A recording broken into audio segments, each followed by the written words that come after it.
there was a point where I had a first hangout with a friend, and I was describing this friendship with M, and he had asked me, what's the difference between your friendship with M and your relationship with your to-be husband? Mm-hmm. And I was like, I guess the distinction is like I have sex with one and not with the other.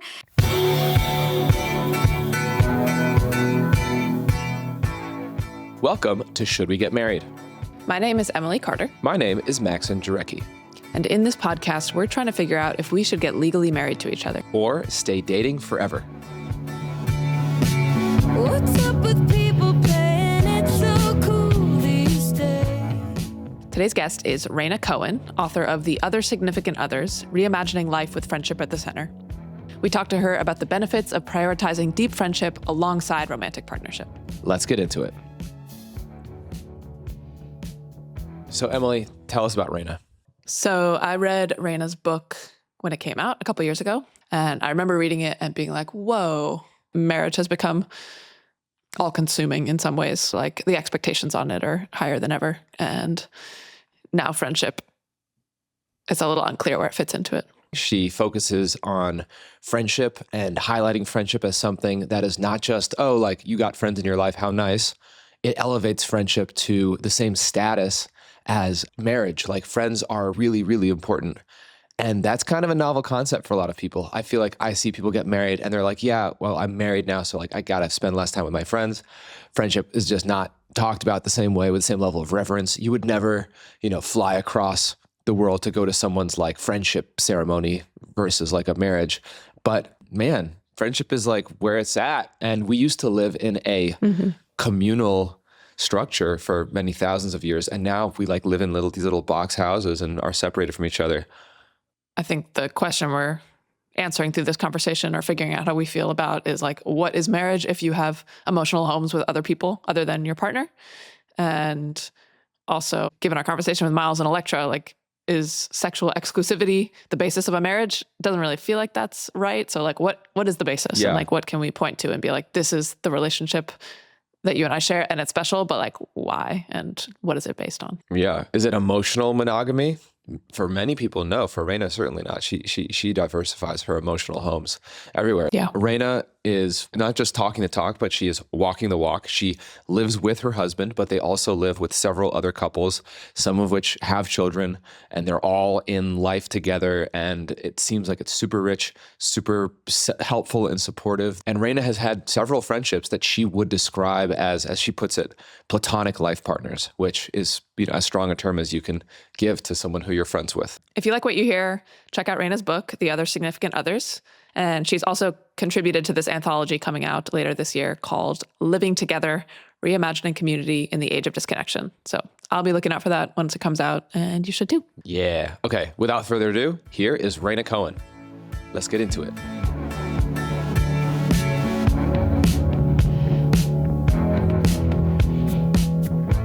I would love to know what initially made you start asking questions about the default script of marriage or relating. Like, was there a moment or a person that cracked something open for you? The specific thing that made me think about like extremely close friendships came in my mid-20s when I met a friend who our closeness really exceeded what I thought it meant to be a best friend. And I kind of wanted to understand why we didn't have language for our friendship and if people did in the past. So yeah, I want to know more about the friend. Like, how did you meet this friend? And then at what point did you realize that it was maybe more than a best friendship? And what was that like for you? Yeah. So I'll call this friend M. And the first time we met felt like one of the more romantic experiences or like stereotypically romantic experiences I've ever had, where I saw her across the room and I just knew that I wanted to talk to her. It wasn't like attraction to her appearance. It was like attraction to the way she carried herself. Like I can still picture her. She was still in her work clothes, like a pencil skirt, and she had like this liveliness about her that I could see people responding to. So I like wanted to talk to her. Like one of the first things I said was, "You're a singer, aren't you?" Which feels like it could be a pickup line. A little bit. She is a singer. And then we discovered on the way home from that party that we lived a 5-minute walk away from each other. And I think that really solidified things because it just meant meant that we could see each other so often, which we did like 4 or 5 times a week. And she would be like texting me when there's a sale on avocados at the Safeway, and we were exchanging voice memos. So like the sort of day-to-day mundane stuff, and then also like exchanging voice memos like all the time. There was an intensity to that felt like it surpassed what I had experienced in a best friend. There was a point where I like had a first hangout with a friend, and I was describing this friendship with M, and I was also partnered to my now husband, and he had asked me, what's the difference between your friendship with M and your relationship with your to-be husband? Yeah. And I found it sort of hard to answer. And I was like, I guess the distinction is like I have sex with one and not with the other. So like a sexual distinction. That was like the most blunt version of it, because at the time my romantic partner and I were long distance. Okay. Actually spending more time with M than with my romantic partner. And there were ways that to some extent my life was more integrated into M's life. And we got married soon after, and eventually like moved to DC where I was living, but it just didn't feel like radically different. And I also had so much like excitement about spending time with her, which felt like quite similar to me to the feelings that I had, especially early on, like when I met my now husband. You want to like go out all the time. You want to text all the time. You want to dig be in the deep into weeds their on brain life. and- Yeah, just like every little thing with them. Like it sounded very domestic. And what ultimately, like what was your answer to that question of what's the difference between her, your friend or more than friend, and then me, your soon-to-be husband? I think in the first couple years when our lives are very integrated, I think like not having the sexual piece might have been the largest part, and maybe like having a vaguer idea about what a shared future would look like than what my husband and I had, because we didn't know exactly how things would pan out, but we knew that we were making decisions about our life in lockstep, whereas that was not quite the case. For instance, she ended up going to grad school in the UK, and I was like helping her in the process, but it wasn't a kind of situation where we're talking about, well, what does this mean? I mean, we were talking to some extent about like, what does this mean for our friendship? But it wasn't the nature of the conversation about how to make a big life decision like that, I think is not quite the same as if you are in what's typical for a romantic relationship that you expect to be long-term.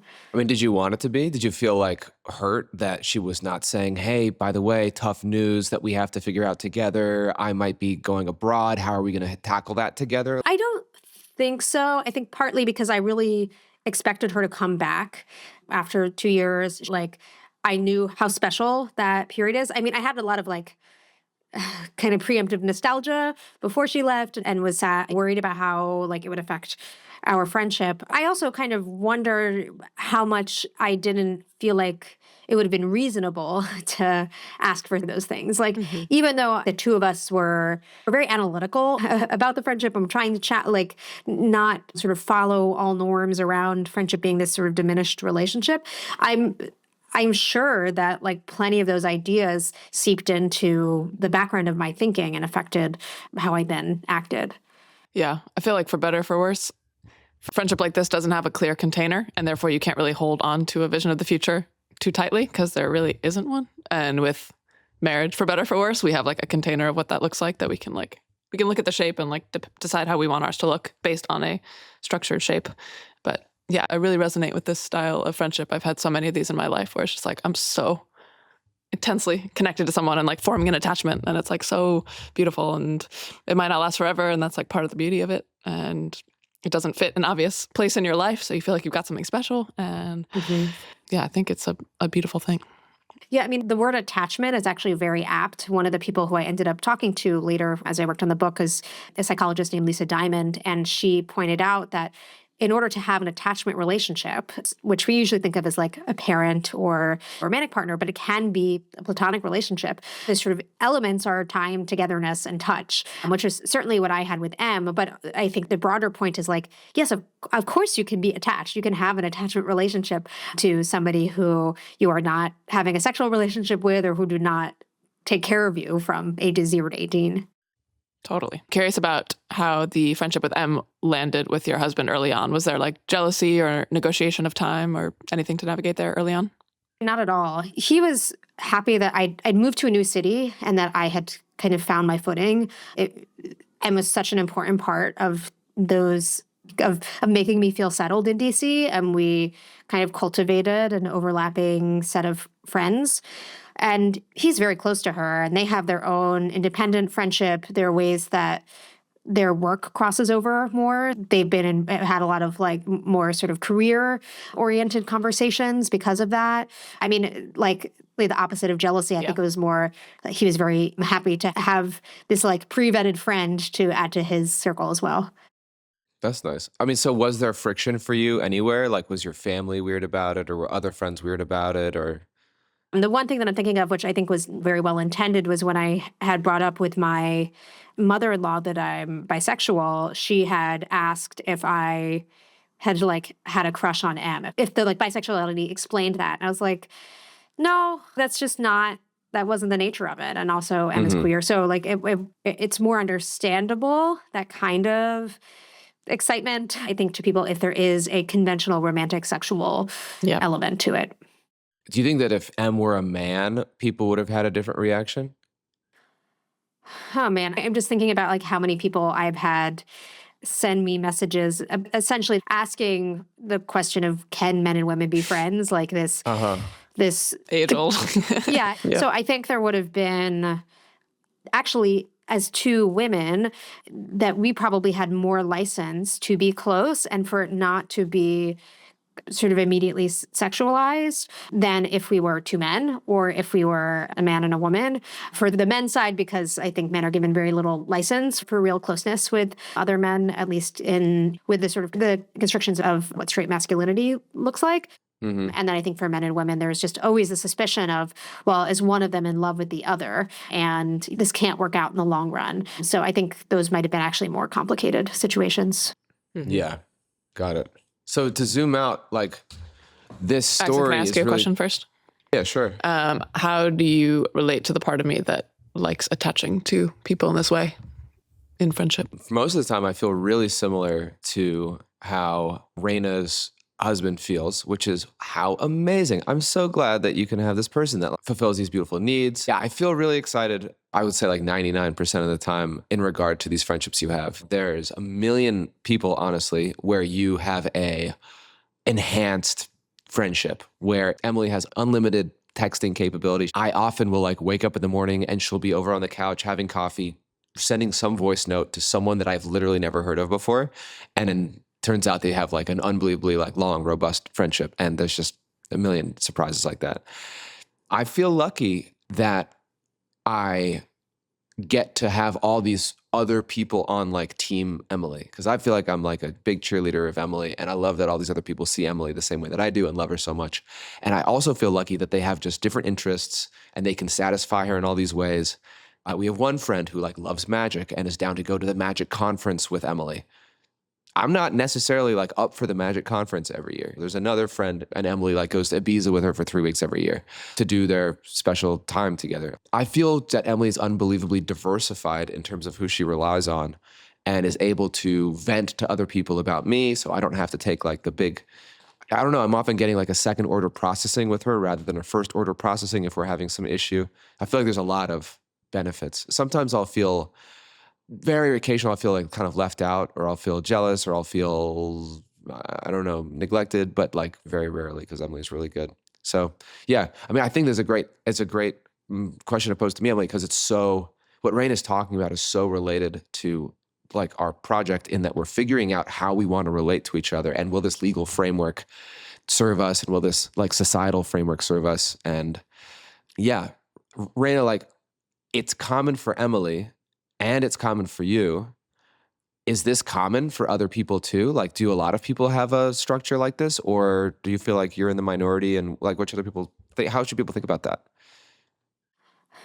Well, I think it's more common than most of us probably expect. It's more common than I think I expected, given the kind of feedback that I got, both on the book and before that, with an article that I wrote for The Atlantic that was on the same topic of people who had a friendship as a central relationship in their life. I mean, there's no date, like no one's, to my knowledge, asking kind of granular info about the nature of people's friendships. They might have something about like, do you have a close friend? But I think there's something that has maybe a level of like intensity and commitment and intentionality that we're describing in these friendships here that I think is a little bit more specific than what maybe some people mean by close friend. So I can't say that the stats, but I can say I was really surprised by how many people reached out saying that they had the kind of friendship that I was writing about. I never really sort of thought that it was that common. I just thought that it's worth understanding these friendships because they're in like an edge case or an extreme case. And those are some of the most interesting examples, I think, to look at because they cause us to ask questions about the things on the other side of the edges. In this case, like these friendships blend elements of conventional friendships and romantic relationships. And that makes us then ask questions about what's the division between these two things and why one is more important than the other. I do think that these friendships lurk out there, but people don't have any special language to refer to them. So they might just say my best friend or my friend or use a euphemism like my sister or my brother. Mm. And that can cover up actually that there are these sorts of friendships that are very of a kind almost like a categorically different, or at least like somewhere very far up on the spectrum of closeness. Are you and Em still friends with each other? Yes. Yeah. In the same way, like, has it grown? So after grad school, she did not end up moving back to DC, and that it fundamentally changed our friendship. You can't see people as often. I really do think it is hard to be as close to somebody when you are not in the same place as each other. And I found the transition very hard. I mean, it's a thing I write about. And yeah, I was like, when I read I narrated the audiobook when I read that, like a section about how things changed. Like I got choked up in a way that I had not anywhere else in the book. Yeah. So she's still like one of my, I don't know, 2 to 3 like closest friends, but the ways we were intertwined is just not the same as they were. I want to switch to marriage. And as you were doing research on the history of marriage, was there something that surprised or moved you, or anything that came up that was like, didn't expect that, hadn't thought about that before? The way that marriage has changed over time is striking, and it's very related to friendship because the more space that marriage has come to take up, the less space there has been for friendship, and it really put into context for me that how we think about marriage or non-marital romantic relationships is just so contingent on time and place. And if you're looking really in the distant past, monogamous marriages, maybe living in multi-generational communities of people, and a lot of those people might actually not be related to them. So Yeah. Okay, so you got married. So there must be some component of it that you think is good. yeah, my he's now American. He was not American at the time. We knew we wanted to be together. It certainly like accelerated the timeline for us to get legally married. But like he came from a family where his parents did not marry. They were like Amsterdam hippies, and like I think nobody in their friend group really married. My husband did not have a strong attachment to marriage. I did not have a strong attachment to marriage. But yeah, so it made sense legally. I mean, we have a lot of legal rights that are wrapped up in marriage. And I liked the idea of getting together are the close people in our lives, and that I think like a wedding is one of the few really one of the only socially sanctioned excuses to ask people to inconvenience themselves and for you to like come to one place and for you to get to see those people in one place. I really understand why people don't want to get married, but there were specific reasons in my case why it made sense and it didn't feel like a sacrifice or anything. Yeah. You think people should like be able to, I don't know, you get all these legal benefits if you get legally married to someone, but do you think that people should be able to get married if they're not romantic with each other? Yeah, well, I mean, a way to answer that question is to think about what interest does the state have in marriage. And when I was looking through the legal scholarship on this, there were kind of 2 main things that it came down to. And one was like economic interdependency, trying to support that. So like that kind of economic stability is of interest, I think, to the government. And the other has to do with caregiving. It certainly saves the state money when individuals are taking care of each other as opposed to relying on government services or like having to outsource that to other people. And those are 2 things that really have nothing to do with whether your relationship is romantic or sexual. And if we can kind of think about the function that a relationship serves rather than the form that it takes or the label attached to it, then I think it justifies having the government recognize relationships that have this economic interdependency and caregiving. I talked to these women who I think they'd wanted to get a domestic partnership and then were looking partly because of the healthcare benefits attached to it. And the employer for one of them said that the domestic partnership was only valid if it was for a romantic relationship, which is Whoa, it's like so personal. yeah. And it feels a little bit like, well, why does it matter for who gets your healthcare if you are like have passionate love for them or if you're having sex with them? I mean, the other thing is that there are lots of romantic relationships that are not kind of stereotypically romantic or that where sex isn't a big piece of Sexless it. marriages. Or, you know, we did this interview with Miles and Electra, who are polyamorous and married. And in that discussion, Miles talks about companionate marriages in marriages that are monogamous, but like they don't have sex. Like, and he was saying those are just as valid as any other marriage. Like these partnerships, we pretend like they're about sex, but they don't have to just be about sex. They're about like you said, like caregiving and being and like companionship and all these other things. And when you think about the vows that people make to each other, I mean, they're making vows to take care of the other person in old age, to be by their side, to be on their team. And not a lot of sex mentioned in vows. And partly because maybe that's like, that would be, I don't know, it feel like uncouth. Untoward. Untoward, yeah. I think there is an important, that like underlying marriage is about commitment, even though lots of people obviously break the commitment and a lot of marriages do not end up lasting until death do you part. But like, I found it really interesting and challenging to talk to people about like what makes long-term romantic relationship different from the closest of friendships. To me, what it came down to is that there's this kind of like vision toward a shared future that you're expected to build with somebody who you're in a long-term romantic relationship with, and that sex can be a part of it. Romance can be a part of it. It traditionally is, especially at the beginning, but that often isn't what lasts. And I don't think it's the primary thing that if you had to pick one or two features, that would necessarily be what unifies all marriages. Yeah. I was on the beach with some friends yesterday and we were talking about like plus ones at weddings. And our friend was saying her husband hates weddings. He has the worst time. He doesn't like dancing. He wants to sit. It's too loud, too many people. Like, why not just give people a plus one and be like, who do you want to come with you tonight? Who would find this fun? I want, like, who should we know? Like, bring people into our life that you love. Mm-hmm. Basically, Rhaina, as I understand it, a big part of your work and your life is dedicated to this point of friendships are just as important as marriage. Is that accurate? Yeah, I think maintaining like great friendships is just a huge part for I think most people, maybe not every single person in the world, of like what makes a good life. So for someone to believe that, like, how does that then affect your marriage? How should it change the way that we do marriage if one has this belief?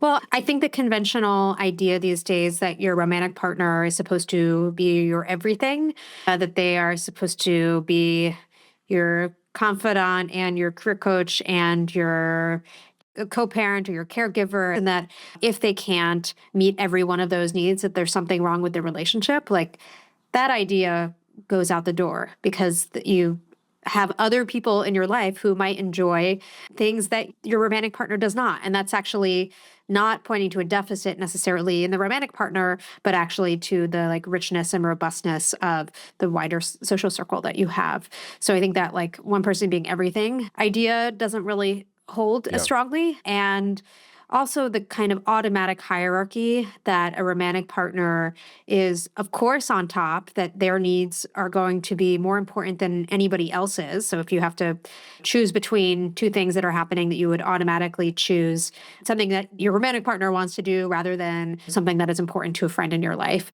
Yeah.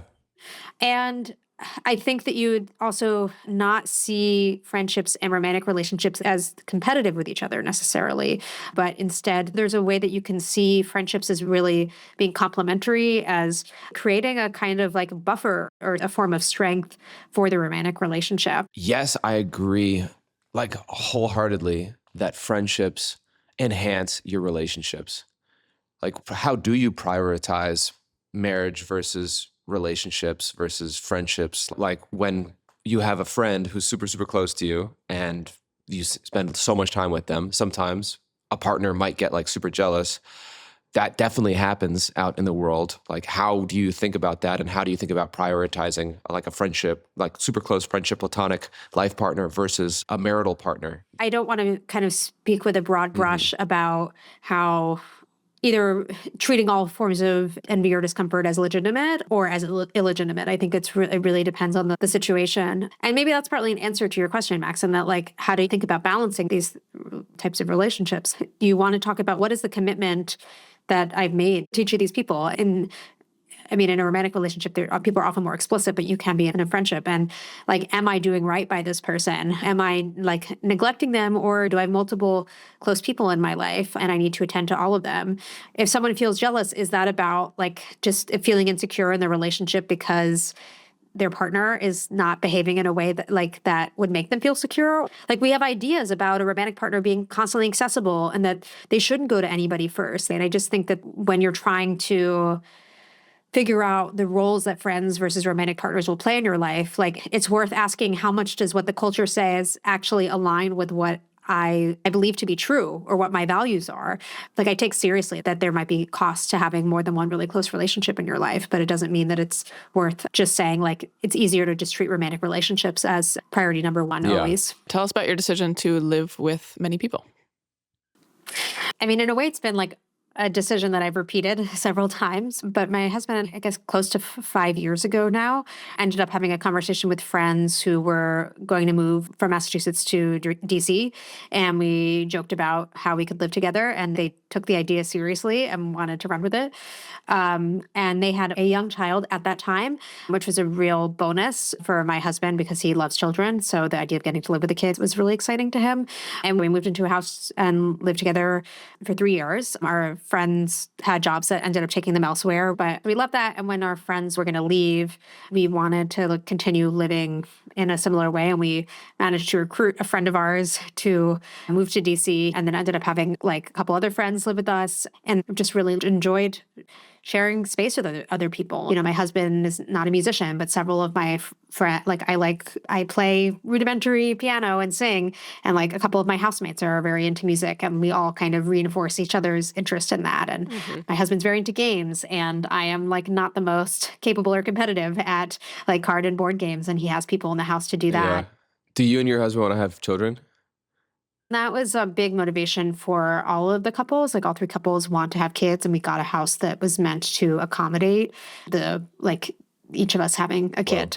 And we wanted to not like be parents in isolation. I've certainly witnessed with the friends that I lived with who are parents how much of a difference it makes to have other like people that you care about and trust who are in close proximity, because your time is very limited and ability to leave your home is limited when you have a 1-year-old who has a nap schedule that you have to adhere to. But if you can just go downstairs and hang out in the living room while your kid's asleep, like, you still get social time and adult time in a way that a lot of parents just don't have because they don't live close enough to other people that they could do that with. And it's a very isolating time when you have young children. And we realize that we could set up our lives so that's not the case. Yeah, that's so cool. I have the same instinct. I'm like, when I think about parenting in a certain way, which is just like family in a house, trying to figure out how to pay for a good school and like feed everyone, and like, I don't know, I'm just like, I don't want that at all. And then I imagine these like more communal modes where all that feels so free and fun. I'm like, wow, I want to move toward that so badly. And just these like structures are what make me be like, I want motherhood so badly, versus like, I definitely don't want that. Yeah, there are so many things where, with very young kids, or if you have multiple kids, that can be hard. And just having another body, you have a village. makes It's a huge literally difference. like a little village, Yeah. like the way it used to be. You just have the community. I think that's so cool. As Maxson and I are on the edge of this decision of getting legally married or just dating forever, what would you suggest we really consider in this? I'm just thinking about something I told friends of mine that was specifically about a wedding, but I think is also true for marriage. Considering marriage is that I think there's a group of people who just will do what is the like dominant cultural prescription, and some of them that totally fits and they enjoy it. I think that there's also a group of people who will make decisions to do the opposite of whatever the dominant cultural prescription is. And I understand that. I think that it can sometimes run the risk of keeping people from actually figuring out what they want, and that they are still making a decision in relation to what you are supposed to do. It's just that instead of doing it, you're doing the opposite. And I would encourage you guys to think about what do you want? Like if you had to sit down and figure out what you wanted, like what would that be? And then you can sort out like, okay, how much does marriage overlap with that? And where does it not? And if it does overlap, like what would we modify? What would we keep? And so it's just starting from a place of trying to understand what is important to you rather than being reactive to what other people are saying, I think will lead to better outcomes. Yeah, just reminds me of like a couple people in the book who I have so much admiration for because I think they did the really hard work of trying to figure out what they wanted rather than just like them being reactive. Totally. Yeah. And ironically, by being reactive, you're still being controlled by the dominant narrative, just in reverse rather than like. Exactly. And you might end up finding that actually it is the thing that fits you or like that it, or it fits some set of your values. And that can be uncomfortable if part of your identity is being countercultural or is like being original or unusual. Yeah. Makes sense. I hope that's what we're doing here. I think that's what we're doing. Yeah. Getting to our last question that we do with all of our guests. Rhaina, knowing what you know about us, knowing what you know about your own life and society, do you think that Emily and I should get legally married to each other? I think like commitment is like a beautiful thing. And I think commitment does not equal exclusivity necessarily. It doesn't have like, I think people conflate a lot of things with commitment, but I think I would just try to see like, if you want to be committed to each other, are there ways to like honor that, bring other people into it, have them witness it. And you can decide whether that's a marriage and you can decide whether you want to have a wedding. Okay. So don't necessarily get legally married, but definitely do have a party. And if it fits logistically for us, then consider getting legally married. Something like that. Totally. Cool. Well, thank you so much. This was so fun. Thank you, Rhaina. Yeah. We learned so much. We appreciate this.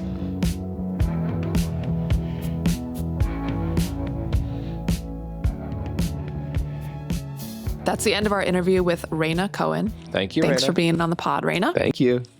Maxson, what did this make you think about? I feel like I grew up thinking, oh man, like one day I'm going to have to say goodbye in some way to like the super closeness that I feel with friends. And one great thing that I've experienced by dating you is feeling so free to have super deep friendships and that I'm allowed to really elevate those and put those on just as high a plane as my relationship with you at times. I agree with all of that. We've always lived with other people. We live in a house with another bedroom, and we've had a rotating cast of lovely characters in this home. And I think it's so valuable and enriching for us to have friendships outside of our relationship and for also us to share friends together. And there are so many people who like have seen our relationship really up close and know the strengths, know the weaknesses, really understand us. And I feel way more like supported in the world by letting people into that. You and I are in a relationship. What separates our relationship from just being a friendship? Like, how do you think about the difference between a extremely close platonic life partner and a boyfriend or husband? Okay. I think the connection that you and I have is very special and has like a texture that I love. And I love the humor that we share. I love spending time with you. Doesn't mean that me also having that with other people makes yours less real or defunct. Yeah. So I think you and I can share a very special bond, and I can also have special bonds with other people. And that doesn't mean yours is less important or relegated to something more like plebeian. Plebeian? Plebeian, I think. Plebeian. Yeah. Plebeian. And if you pronounce it plebeian one more time, you're going to get demoted from. But people say plebs, right? Or plebes. No, you're right. People do say pleb. Well, no, they say plebs. Plebeian. Plebs. All right. Hey, if you're a listener out there and you actually know the answer, if it's plebeian or plebeian, please let us know. Come on the pod. Okay, so you're talking to the P words. Okay, so that's one thing. Just because I feel a desire to spend time with other people, have a lot of curiosity about them, open up to them emotionally, share intimate life experiences with them, does not mean that you and I are less special. So that's one thing. Two, I do feel like a hierarchy in my mind with you and others. Like, yes, and I can have with other people, but still I would like to always come back to you as like the person that I'm starting and ending my day with, and like ultimately processing the big stuff of life with. If I'm trying to make a decision of, all right, maybe I'll take this job, or like something's going to take me somewhere else, I will like weight your thoughts and feelings about it more strongly than anyone else. Yeah. So I just think you have like priority access to my life and heart and head forever. Mm-hmm. Yeah. Do you feel like it's okay to, if you have like, if you like are going through something, do you have to come to me first to figure it out? Or is it okay for you to go to a, platonic life partner? Is it okay for you to go to a close friend? Is it important that I receive all your info first or most strongly? Not important to me. There are certain things that I think are important. For example, like I just got a job offer, or this really exciting thing just happened to me. I would love to go to you with that first. But then there's like the stuff of life where someone just might be better suited to talking with me through something, whether they've had that experience before or it has to do with you. And I just need like a separate outlet for that before coming to you with it. So almost like priority access in like the joyful celebratory information of life, and maybe not always in the stuff that is just like grittier. Yeah. So Emily, did this conversation with Rhaina make you want to place a pebble, gumdrop, little jelly bean into the bucket of get married, or a pebble, gumdrop, jelly bean into the bucket of not getting married? I think get married, in that there is nuance and at times sort of gray area between platonic life partners and romantic relationships. They touch on many of the same things that we get from the other. And I like the idea of something being branded in a way that makes it feel as special as it does internally, even if the expression of your intimacy and love and care has many homes. Like it kind of allows for this thing to have special priority from the world and from me, because I get to call it something different. Yeah, What do you think? I feel really similarly. I feel like the scariness of marriage being something that makes your life smaller rather than bigger is mitigated by this conversation. I feel safe to have like really super close friendships with people and have a lot of, diversity in who I'm leaning on. That feels really nice. I also just, every time we talk to someone who's doing it a little different, I feel really inspired that you can still have this legal structure and get the legal benefits while also preserving a lot of the great life-giving aspects of friendship and, openness to the world. It's nice to see someone who's as thoughtful as Rhaina say, yeah, sure, I'm going to get married and I'm going to be able to get my husband to like live in this country.